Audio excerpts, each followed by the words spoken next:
Good morning and welcome to the National Newspaper Publishers Association's Let It Be Known. All state funded colleges and universities in Texas will have to close their diversity, equity, and inclusion offices under a measure signed into law by Texas Governor Greg Abbott. We will have details on that. Also, Richard Doyle, a court appointed a public defender for years, made numerous racist comments on Facebook, leading to the recent vacating of Anthony Dew's sentence.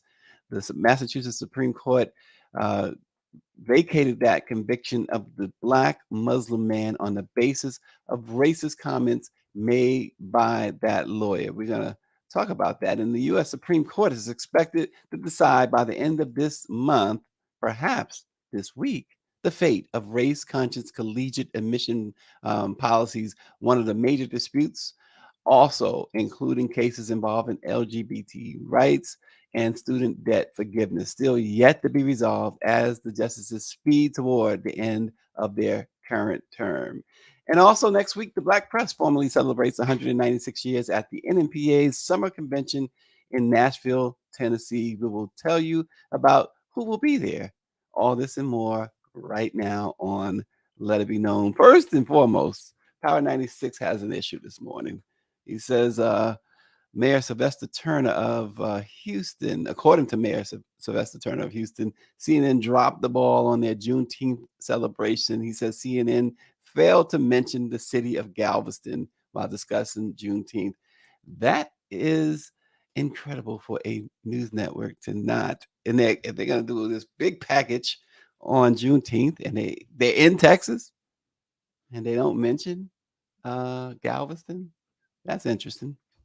Oh, God. And speaking of Texas, and perhaps why, all state funded colleges and universities in that state will have to close their diversity, equity, and inclusion offices under a measure signed into law by Governor Abbott. The law, which one of its sponsors in the Texas State Senate called the most significant ban on diversity offices in higher education in the country, comes as the U.S. Supreme Court later this month, as we said, will make some decisions. They're expected to talk about affirmative action and decide whether or not race can be considered during the college admissions process. Under the Texas law, which Abbott signed uh, last week, any public college or university that does not certify it is in compliance with the measure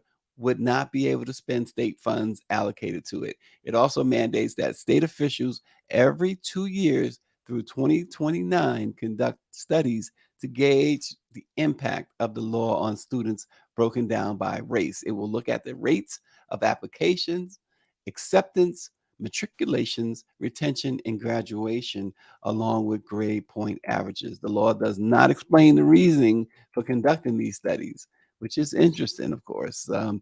But the law is the latest from Texas Republicans and, of course, led by the governor as Republicans continue their assault on diversity, equity, and inclusion. Efforts as divisive as this is just, uh, it continues to happen. Proponents say that they can help people from different backgrounds learn to work together. That is exactly the opposite, isn't it? That they're going to help people work together. You're trying to push certain people out. So how are you allowing them to work together? It's really, really interesting. Paulette Russell, president of the National Association of Diversity Offices in Higher Education, said that the bill's signature marked a sad occasion for all students at Texas public universities by dismantling diversity, equity, and inclusion programs in offices at these institutions. Texas lawmakers have chosen to prioritize a political agenda instead of the success of these students, according to Russell. She said all students, regardless of race, benefit from having a diverse student body, and that her organization would not stop working for Texas universities to be increasingly accessible and inclusive. It's unreal, right? Unreal. And it goes along with what DeSantis is doing in Florida, and folks are doing all over the country, particularly in states led by Republicans. They have a mission. They're on a mission, um, and right now they're not being stopped. Power 96 said, "Let those black athletes stop going to PWIs. I bet the diversity program comes back." That's an interesting take. Wonder what would happen then if that were to happen. You might be on to something, Power 96. You might be on to something. Timothy Williams, Power 96 says, "I wish they would." David Youngblood says, "White nationalists want you to know America be." I guess I got what you're saying, David. David B. He just gives us these zingers here. In other news, Richard Doyle, who was a public defender for years, had made numerous racist comments on Facebook, leading to the recent vacating of Anthony Dew's sentence. The Massachusetts Supreme Court vacated the conviction of Dew, who is a black Muslim, on the basis of racist comments made by this attorney. In 2016, Anthony Dew was sentenced to 10 years in prison for human trafficking. But the highest court in the state learned that his now late lawyer, Richard Doyle, posted racist remarks on social media and expressed racial bias in his treatment of Mr. Dew.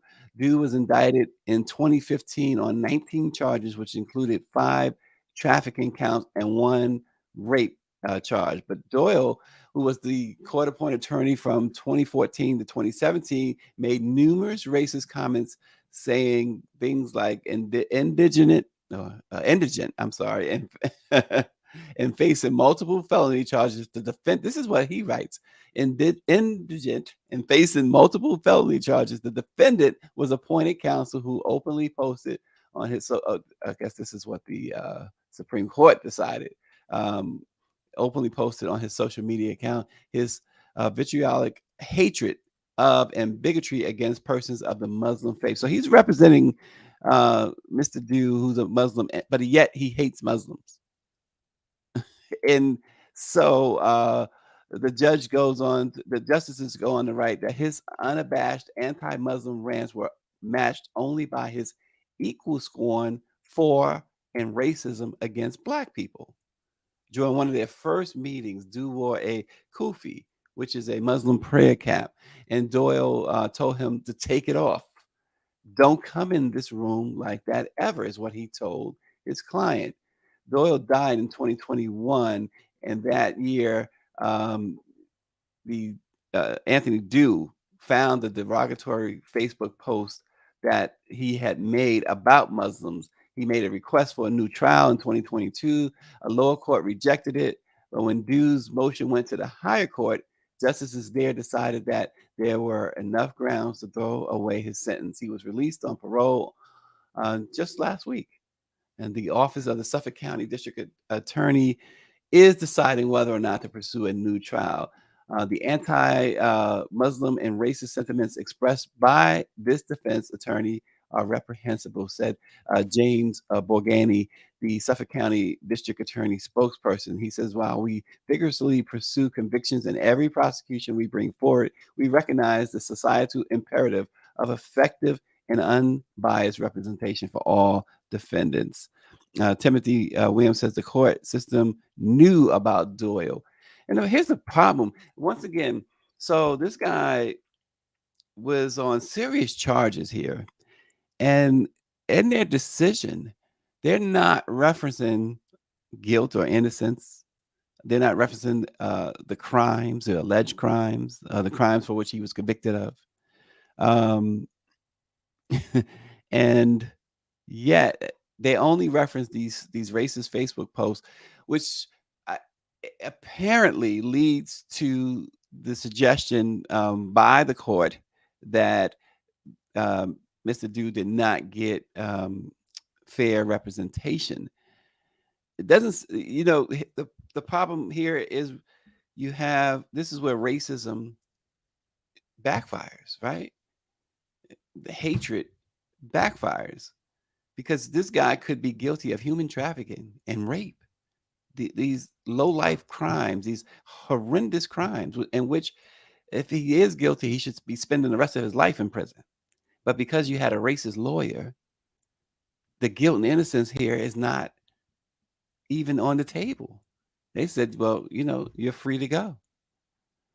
So, folks, racism is really, really bad in a lot of ways, and even for you who are racist. David Youngblood, yes, indeed. He says it's hard to get a fair trial when your lawyer hates you.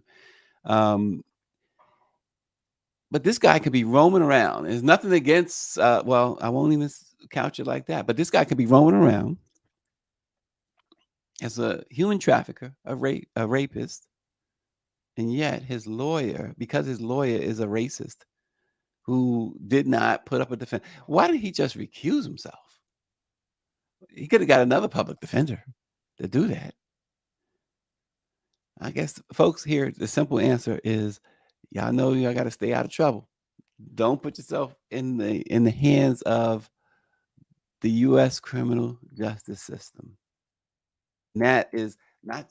In this case, you see, you don't just have to worry about prosecutors or judges being racist, but even public defenders. And this is what I'm trying to say, David Youngblood. He says racism is costly, and this is a prime example where hate blinds you to the point that it harms you. Because if this guy, a jury convicted him of, and even in his petition, his own petition, he does not profess his innocence. I don't see it anyway. Maybe I'm missing something, but he's not professing to be innocent.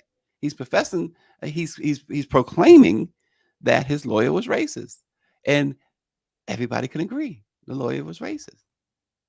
So the district attorney now has to decide whether he says, "So what? Your lawyer was racist. You're a rapist. You're an alleged human trafficker. Well, a convicted rapist, a convicted human trafficker." It's really interesting.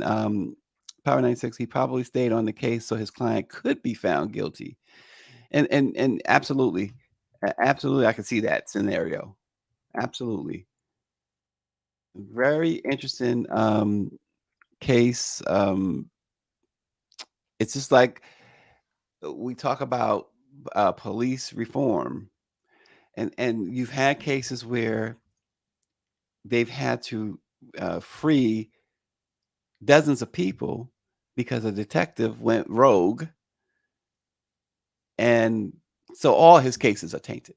So they go back years releasing people. It's really sad. Sad state of affairs. Sad state of affairs. The U.S. Supreme Court is expected this week, or at least by the end of next week, decide the fate of race conscious collegiate admission policies. One of the major disputes, also including cases involving LGBT rights and student debt forgiveness, still yet to be resolved in the justice as they speed toward the end of their current term. The court's conservative justices, who hold a 6-3 majority, signaled skepticism during oral arguments in December toward the legality of student admissions policies employed by Harvard University and the University of North Carolina. The pending rulings concerning the two elite schools could end affirmative action programs that have been used by many U.S. colleges and universities for decades, I should say, to increase their numbers of Black, Hispanic, and other underrepresented minority students. The conservative justice a year ago wrapped up a watershed term in which the court overturned the landmark 1973 Roe v. Wade ruling that had legalized abortion nationwide, a decision that opened the door to a series of state bans on the procedure and expanded gun rights. Opinion polls have revealed a sharp drop in public confidence in the top U.S. judicial body. Um, of course, you have ethics violations going on left and right. You got justices who don't want to turn over their uh, reports on their expenses and where they get their money from.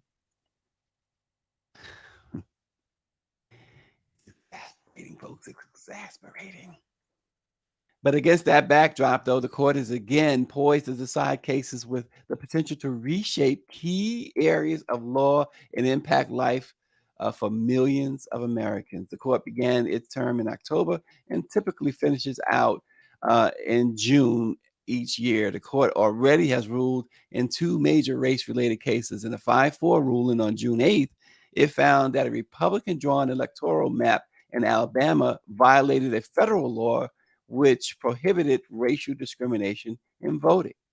And in the 7-2 ruling just last week, which we brought you that case, it threw out a challenge to decades old federal standards that give preference to Native American and tribal members in the adoption or foster care placements of Native American children. In both cases, the challengers argued that laws designed to protect certain minorities allowed unlawful racial discrimination against other Americans.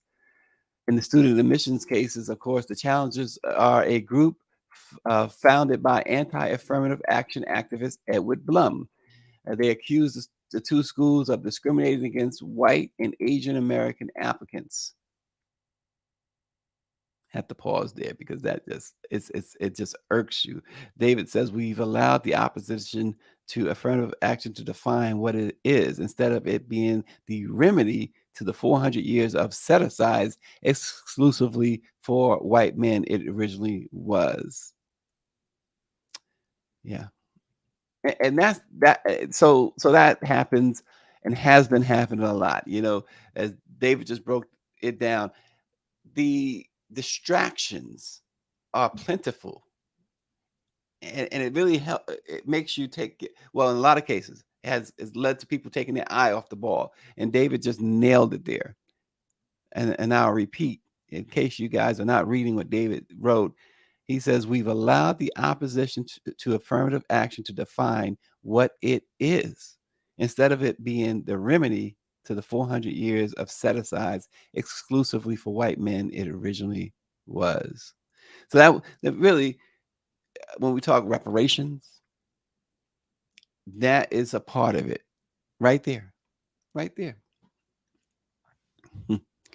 It's really amazing. And then the student loan forgiveness plan, you have politicians staunchly against it. You have wealthy people staunchly against it. The justices are going to decide the legality of the president's plan to cancel as much as $430 billion in student loan debt Du- during oral arguments in February. The court's conservatives indicated skepticism over the legality of Biden's plan to eliminate debt for some 40 million student borrowers, as he promised as a candidate in 2020. Of course, the president's plan was challenged by conservative leaning Arkansas, Iowa, Kansas, Missouri, Nebraska, and South Carolina, and a pair of individual borrowers opposed to the plan's eligibility requirements. Their problem was they wasn't eligible under the way it was written. They are saying that the Pell Grant, for instance, which forgives up to $20,000, they didn't get Pell Grants. So they should, why should they be in their minds be penalized? Why should they only get $10,000 in forgiveness? They should get the full 20. It's incredible. It really is incredible. So the president, meanwhile, he has encouraged folks to get ready to restart paying their student loans. David says, but to allow students a break is somehow wrong. I don't get it. And that's exactly right. But the opposition is telling. The opposition comes from the wealthy, and it comes from a lot of politicians. They don't want this debt forgiven. And there's a lot of reasons why you could make the argument. There's almost no reason why and the way I've seen it, the way I've heard it, is no legitimate argument that says that the president shouldn't forgive the student loan debt. I mean, one being the fact that look what it does for the economy. Now you freed up money for the economy. They've already the banks have been reimbursed a gazillion times over. Every time there's a problem, the banks are the first to get bailed out, and then some.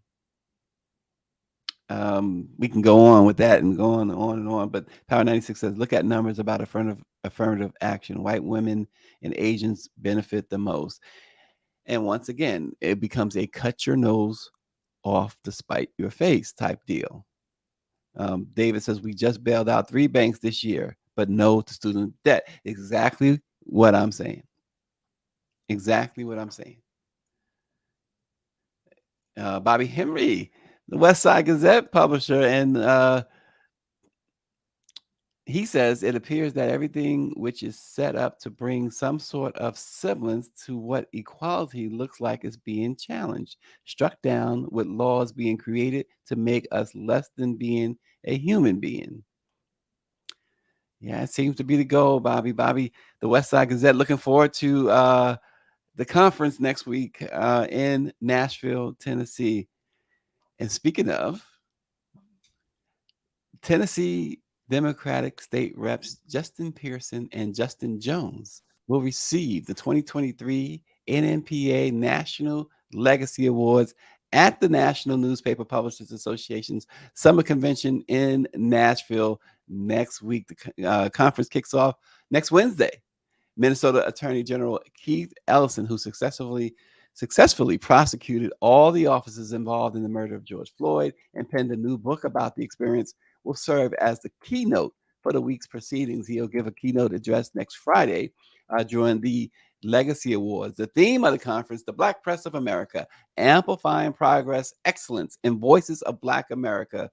It kicks off Wednesday, June 28th. We'll be at the sprawling JW Marriott Hotel in downtown Nashville.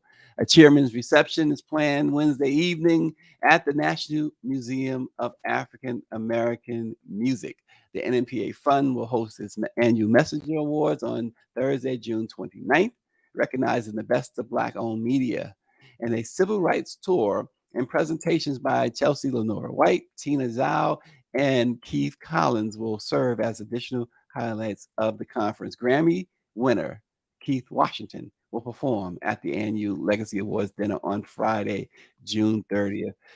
This event, part of the sponsors and corporate partners of the NNPA, help make this possible. General Motors, the Bill and Melinda Gates Foundation, Nissan, Reynolds, Pfizer Rare Disease, Google News Initiative, Wells Fargo, Diageo, Comcast, NBC Universal, and Intuit. They are just among those who partner with and sponsor these events for the NNPA and other things for the NNPA. Salute to those young brothers in Tennessee. Power 96 says they earn the award. Indeed, the two Justins, Lifetime Legacy Awards from the National Newspaper Publishers Association. It goes down in New Orleans starting next Wednesday. Anybody want? I said New Orleans. New Orleans was last year. In Nashville, Tennessee, next Wednesday. Anybody want to stop by? And if you're in the Nashville area, go to www.nnpa/events.com and hey, get yourself a ticket and come on down. You're more than welcome. We look forward to seeing you there. And we look forward to seeing you again tomorrow on Let It Be Known. Thanks. Power 96 is asking, will the event be live streamed? And my knee-jerk reaction to that is yes. But if anything changes, Power 96, I will let you know. Tonight, actually, before we go, we got a very special interview tonight. Mayor Ross Baraka of Newark. Join us at 5:30 as we talk about Newark. You can get a home for $1. We're going to talk about that with Mayor Ross Baraka. And Baraka. So you think about the water crisis in Jackson. You think about the water crisis in Flint. Well, they had a water crisis in Newark.